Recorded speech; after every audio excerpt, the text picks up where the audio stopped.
अपने मित्र युवराज दुर्योधन को दिया वचन स्मरण करो। प्रयोग करो वैष्णवस्त्र का, प्रयोग करो। मुझे अपने मित्र कर्ण के ऊपर पूर्ण विश्वास है। मैं नहीं चाहता कि भाई भाई पर शस्त्र उठाए, क्योंकि इस युद्ध से विनाश के अतिरिक्त कुछ नहीं मिलने वाला। द्वंद्व अधूरा छोड़कर आ गए। प्रयास किया है कि द्यूत में जो अधर्म हुआ उसे धर्म युद्ध से धोया जा सके, परंतु एक वचन भी है कि आपके पुत्र 1 वर्ष का अज्ञातवास अवश्य पूर्ण करेंगे। कर्ण को अपना हर वचन स्मरण है। मैंने युवराज दुर्योधन के लिए शस्त्र उठाने का वचन दिया है। युद्ध तो मैं अवश्य करूंगा, परंतु मैंने एक और वचन दिया है कि आपके पुत्र अज्ञातवास पूरा करेंगे, और ये वचन भी मैं अवश्य पूरा करूंगा।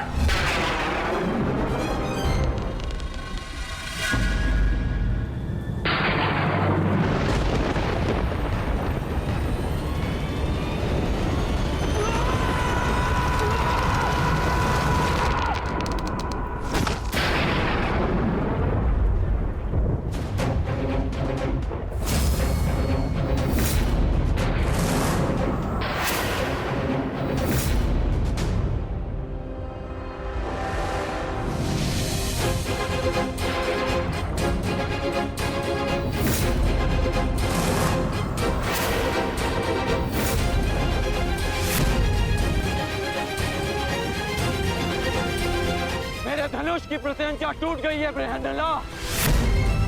पता नहीं कौन सी शक्ति है जो तुम्हारी सुरक्षा कर रही है, परंतु ये राधेकर्ण उस शक्ति के समक्ष अपनी पराजय स्वीकार करता है।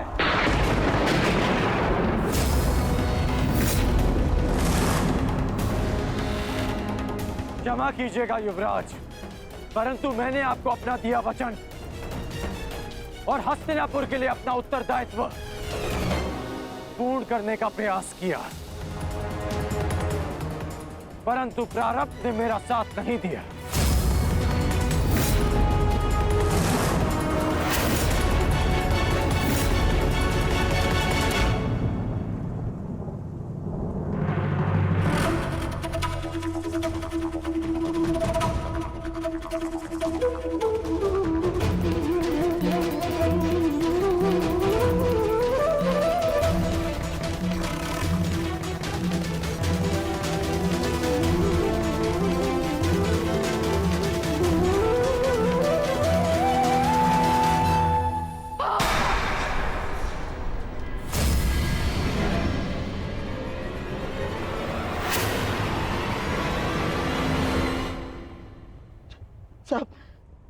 सब व्यर्थ गया।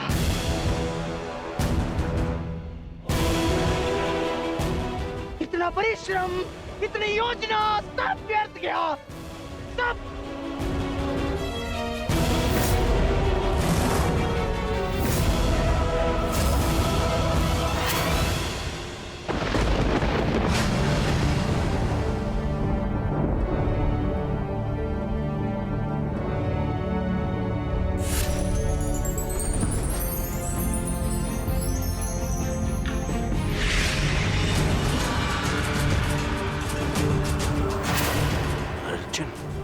अर्जुन, अर्जुन,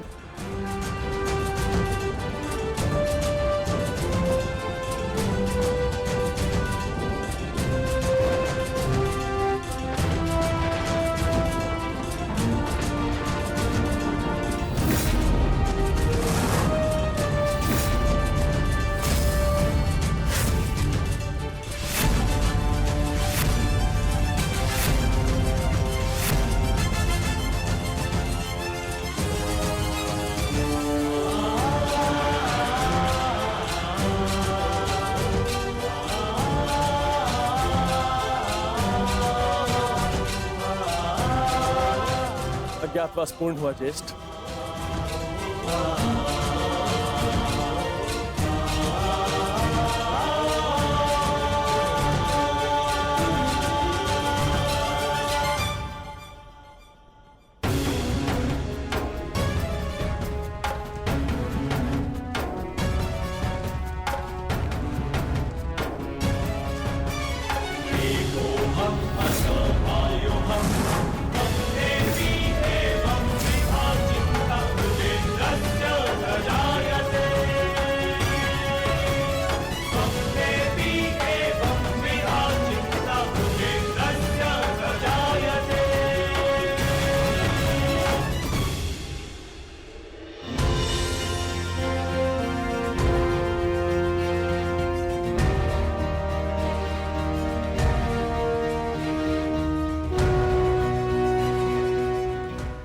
अनुसार हमने 12 वर्ष का वनवास और 1 वर्ष का अज्ञातवास पूर्ण कर लिया है पितामह।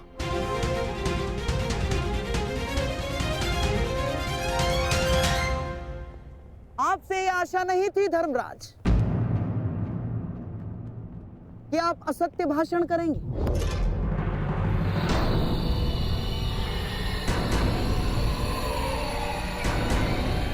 कैसा असत्य? ज्येष्ठ भ्राता श्री ठीक कह रहे हैं, हमारा अज्ञातवास पूर्ण हो चुका है।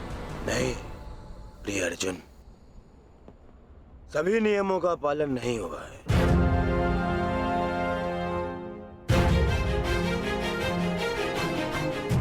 कैसे नहीं हुआ?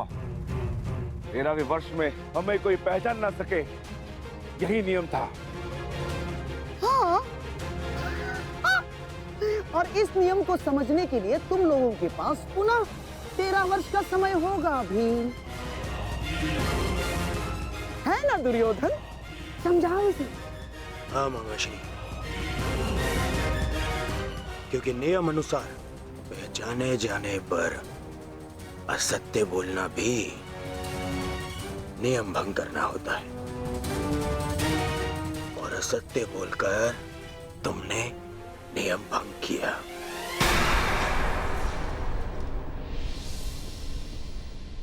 क्या सत्य कहा हमने? अपने अनुज से पूछो युधिष्ठिर। क्यों अर्जुन, जब मैंने तुमसे तुम्हारा परिचय पूछा तो क्या कहा था तुमने? बृहनिल्ला, बृहनिल्ला नाम है मेरा। आचार्य द्रोण पितामह भीष्म के समक्ष, पूरी कौरव सेना के समक्ष अर्जुन ने असत्य कहा था। अपना नाम बृहनला बताया था, अपने आप को किन्नर बताया था।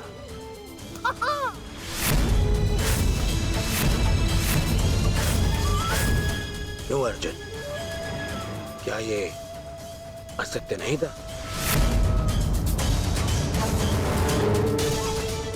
आपने भी तो सुना था पितामह। बोलिए पितामह, अर्जुन ने ऐसा नहीं कहा था? हाँ, अर्जुन ने असत्य कहा था।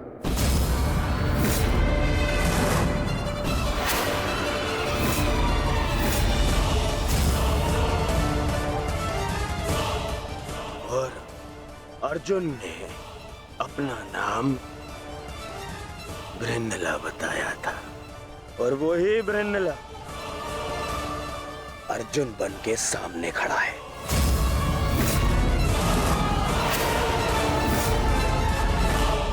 अर्थात अज्ञातवास भंग माना जाता है।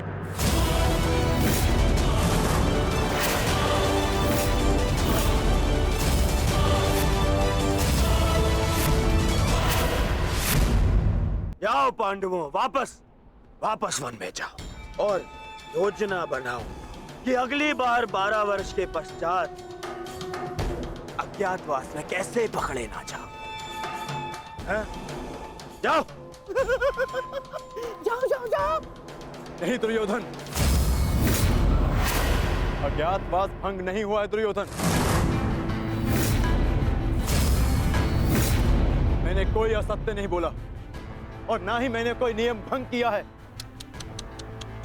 जो तुम्हारे समक्ष खड़ा है वो अर्जुन है, पुरुष है, परंतु जिससे तुम्हारी सेना युद्ध कर रही थी वो बृहन्नला थी, एक किन्नर।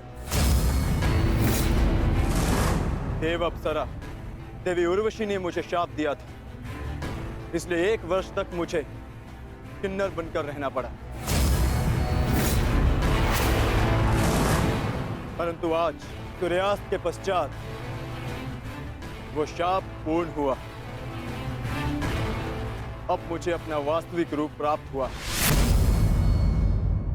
अब आप बताइए पितामह, क्या मैंने असत्य कहा? क्या अज्ञातवास भंग हुआ? नहीं अर्जुन, तुमने कोई असत्य नहीं कहा और ना ही तुम्हारा अज्ञातवास भंग हुआ है।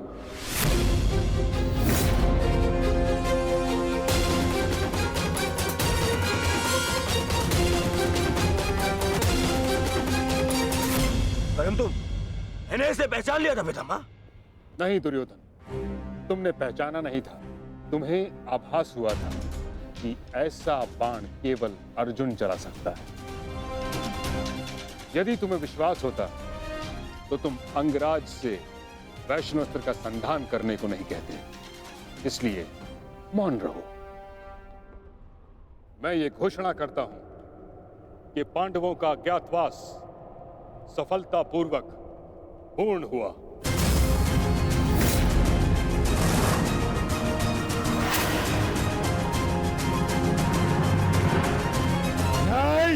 नहीं, नहीं मानता मैं। नहीं इनका अज्ञातवास पूर्ण हुआ है और न ही मैंने इनका राज्य लौटाऊंगा। अब जो भी निर्णय होगा वो युद्ध से होगा। हम पुनः अवश्य मिलेंगे युधिष्ठिर, रणभूमि में। स्मरण रखना दुर्योधन, हमने कभी युद्ध नहीं चाहा। तुमने हमें इस युद्ध में धकेला है और अब यदि आर्यव्रत के भाग्य में युद्ध ही है तो ठीक है, जो युद्ध होगा अवश्य होगा।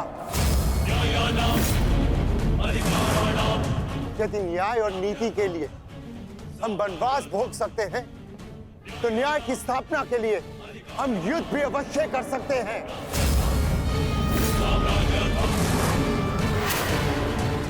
उचित कहा तुमने धर्मराज, युद्ध होना निश्चित है जिसे कोई नहीं रोक सकता।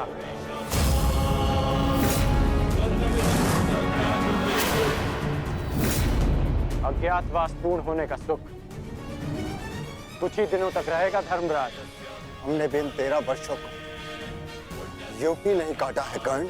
जानता हूं, परंतु आप ये नहीं जानते कि इन 13 वर्षों के समाप्त होने की प्रतीक्षा आपसे अधिक मैंने की है। हर पल मैंने युद्ध की तैयारी की है धर्मराज।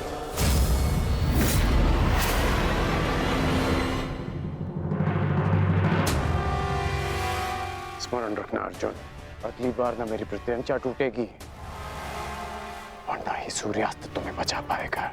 तुम भी स्मरण रखना, अगली बार वैष्णवास्त्र का उत्तर पशुपतास्त्र से मिलेगा।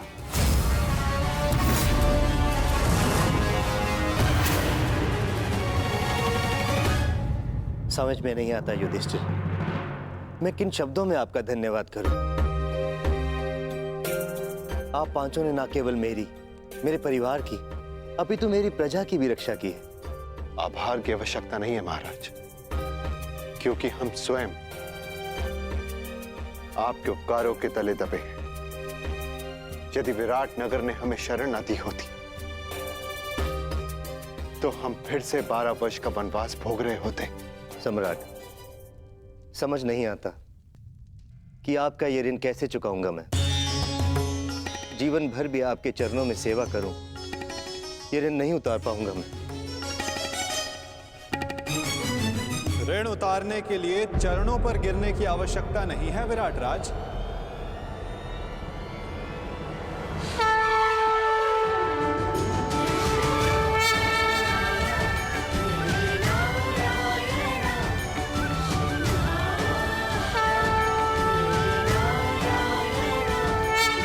वासुदेव,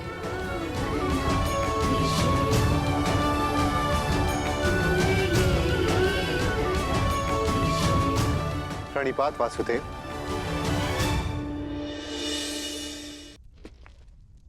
आपकी समस्या है कि आप पांडवों का ऋण कैसे चुकाएं, और उस समस्या का हल मेरे पास है विराट राज। तो आप ही बताइए वासुदेव, इस ऋण से कैसे मुक्त हो सकता हूं? क्या करूं कि ये मेरा मंतव्य पूर्ण हो? पांडवों का अज्ञातवास पूर्ण हुआ कैसे? कैसे? इसका अर्थ जानते हो शकुनी? इसका अर्थ यह है कि पांडव लौटेंगे और अपना अधिकार मांगेंगे।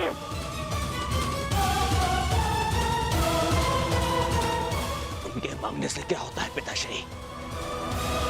मैं उन्हें अवसर नहीं दूंगा, कुछ नहीं मिलेगा उन्हें पिताश्री। मान!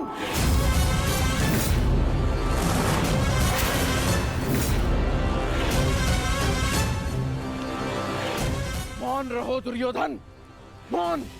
हर बार राज्यसभा में बड़ी बड़ी बातें करते हो, वचन देते हो और हर बार मुंह की खाकर लौटते हो तुम। हस्तिनापुर से सेना ले जाते समय क्या कहा था तुमने? कि पांडवों का अज्ञातवास भंग करके लौटूंगा। और इस समय तुम मेरे समक्ष क्या सूचना लेकर आए हो? कि अकेले अर्जुन ने समस्त कुरु सेना को निरस्त्र कर दिया। एक ही स्वप्न देखा है ना तुमने, सम्राट बनने का।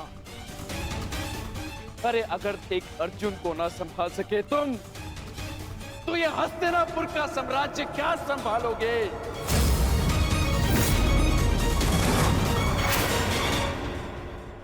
महाराज की जय हो। महाराज, विराटनगर से आपके लिए संदेश आया है।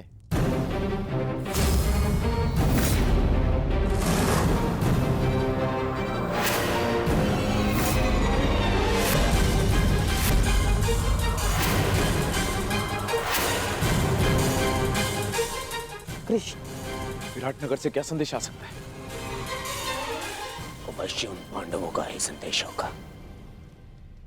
युद्ध की चेतावनी भेजी होगी उन्होंने।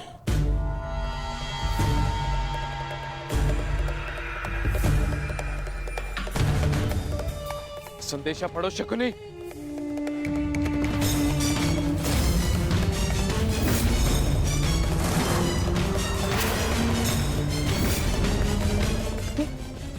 ये कैसे हो सकता है? क्या लिखा है इसमें मामाश्री? ये नहीं हो सकता दुर्योधन।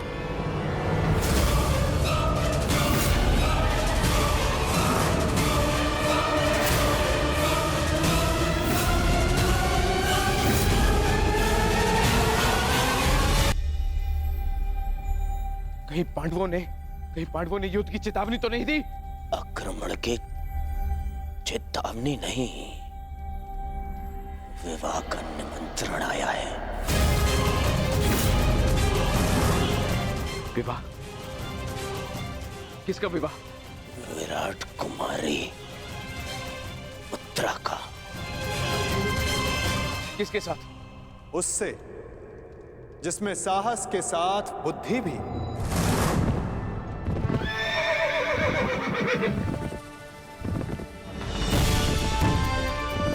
उसके हाथों में पर्वतों का बल है, जिसकी गति में पवन सा वेग है।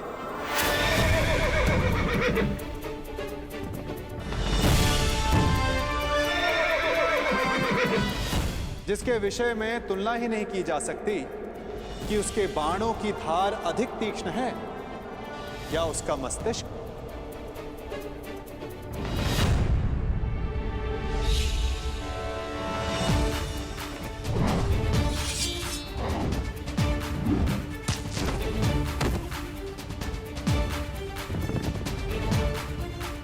जो नर है, परंतु उसमें सिंह सी शक्ति, जिसे शत्रुओं को देखने के लिए नेत्रों की आवश्यकता नहीं।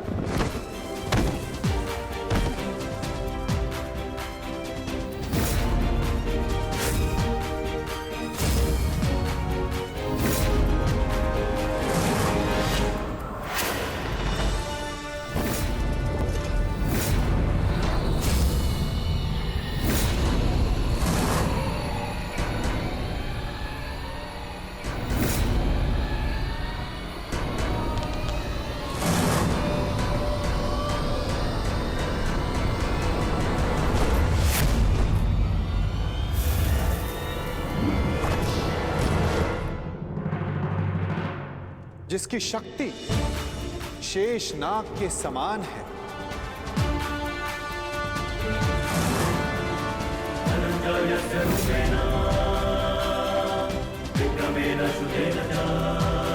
जिसके कौशल के समक्ष बड़े से बड़ा योद्धा झुक जाता है,